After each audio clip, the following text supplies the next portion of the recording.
नमस्कार, मैं हूं आपके साथ हिमानी नैथानी। सुबह 11 बजे के इस बुलेटिन में तमाम बड़ी खबरों को विस्तार से लेकर हम हाजिर हैं, लेकिन सबसे पहले इस वक्त की जो बड़ी खबर आ रही है सैफ अली खान मामले पर, जिस पर हमलावर शहजाद पर एक बड़ा खुलासा हुआ है। शहजाद ने कई दिनों तक बांद्रा में रेकी की थी। शहजाद को सैफ के घर में घुसना आसान लगा, मतलब ये कि उसने बाकी और जो सेलिब्रिटीज हैं उनके घरों की भी रेकी की थी, लेकिन उसको लगा कि शायद मैं यहां पर ज्यादा आसानी से घुस सकता हूं, तो उसने सैफ अली खान का घर चुना। अब आज शहजाद को वहां लेकर जाएगी जो पुलिस है, मुंबई पुलिस, और जो सीन है वो रिक्रिएट करने की कोशिश होगी कि किस तरह से वो घर के भीतर दाखिल हुआ और फिर किस तरह से उसने सैफ अली खान पर हमला किया। लेकिन कुछ जो बड़े सवाल जवाब इस दौरान सामने आए हैं पुलिसिया पूछताछ में, आइए वो हम सिलसिलेवार तरीके से आपको दिखाते हैं, बताते हैं। सवाल ये कि हमले की सुबह कहां था आरोपी? जवाब ये कि सुबह 7 बजे तक बांद्रा में ही था आरोपी। इसके अलावा बांद्रा बस स्टॉप पर सोया हुआ था। सैफ के घर में कैसे घुसा आरोपी, ये दूसरा सवाल।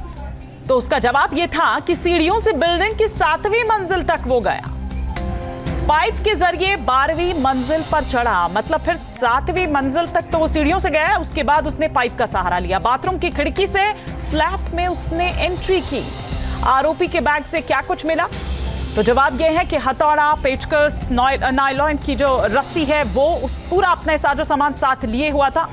क्यों आरोपी को पकड़ने में इतना वक्त लगा? बांद्रा पुलिस स्टेशन के डिक्टेशन कर्मी ने बिल्डिंग का डीवीआर ले लिया था। डिक्टेशन कर्मी ने इसे मुंबई क्राइम ब्रांच के साथ शेयर नहीं किया था, इसलिए इतना वक्त लग रहा था।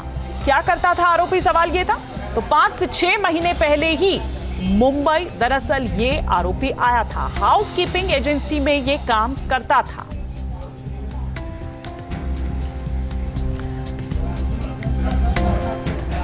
हमारे सहयोगी विलास आठवले इस वक्त और विस्तार से जानकारी के साथ हमारे साथ जुड़ चुके हैं। विलास, अब वो तमाम सवाल जवाब जिनका जाहिर सी बात है हर कोई यहां पर जवाब चाह भी रहा है, वो तो सीन रिक्रिएट करने के बाद सामने आएगा, लेकिन अभी तक जो निकलकर सामने आया वो बड़ा अजीब है। और ये आप देखिए कि उसने मतलब कई और सेलिब्रिटीज के घर की भी उसने रेकी की थी, लेकिन उसको यहां ज्यादा आसान लगा, इसलिए उसने ये सैफ अली खान का घर चुना।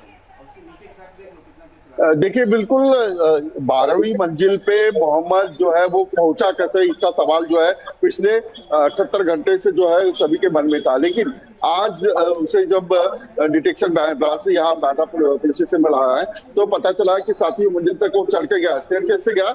उसके बाद 8वें मंजिल पर फायर के लिए हर बिल्डिंग में 7 फ्लोर के बाद 8वां एक फ्लोर होता है जहाँ फायर फाइटिंग के लोग जा सकते हैं आसानी से। उसे रेफ्यूजी एरिया बोलते हैं। तो वहां से लेकर वो पिछले डक से ऊपर गया, इस तरीके की बातें वो अभी बता रहा है। बार बार बयान बदल रहा है, नाम बदल रहा है, और वो बांग्लादेशी है ऐसे जो डॉक्यूमेंट्स है उनके वकील भी बोल रहे हैं। लेकिन ये पूरी इंक्वायरी जो है, तहकीकात जो है, पूरा मामला सैफ अली खान का डिस्चार्ज होने के बाद जब सीन रिक्रिएट हो जाएगा और खुद आरोपी बताएगा कि मैं यहाँ से आया और किस तरीके से आया, रात को दरवाजा खुला था कि नहीं खुला था, ये सैफ अली खान बताएंगे। उसके बाद कुछ और भी इस तरह के सवाल है कि कैसे ये चक्रव्यूह में फंसा, वो भी जरा पहले हम अपने दर्शकों को ग्राफिक्स के माध्यम से समझाने की कोशिश करते हैं, तब आपके पास हम लौटेंगे। आरोपी शहजाद ने अपना गुनाह कबूल कर लिया, लेकिन जिस तरह से हमारे सहयोगी विलास जी भी बता रहे हैं कि वो लगातार अपने बयान बदल रहा है, नाम बदल रहा है। सैफ पर हमले की बात को शहजाद ने कबूल किया है। चोरी के इरादे से घर में घुसा था शहजाद और पराठा, पानी की बोतल के लिए यूपीआई का इस्तेमाल उसने किया था। यूपीआई लेनदेन के रिकॉर्ड ने उससे पुलिस की गिरफ्त तक पहुंचा दिया। बांग्लादेश का कुश्ती खिलाड़ी है ये आरोपी, जो मीडिया रिपोर्ट्स अब तक सामने आई है। कुश्ती के दांव से सैफ के गले पर चाकू उसने मारा था। आरोपी ने बांद्रा इलाके में रेकी की थी। आरोपी शहजाद के और मददगारों की तलाश है। 1 करोड़ रुपए की चोरी करना चाहता था शहजाद। विलास जी हमारे साथ लगातार बने हुए हैं। विलास जी, अगर वो शायद यूपीआई उस टाइम पर वो पेमेंट नहीं करता क्योंकि उसका सर्विलांस पर उसका फोन लगाया गया था, ऑब्जर्वेशन पर उसका फोन लगाया गया था, तो वो इन तमाम चीजों से, ये छोटी छोटी चीजें हैं जो शायद उसने सोची नहीं होगी और वो फंस गया उस चक्रव्यूह में।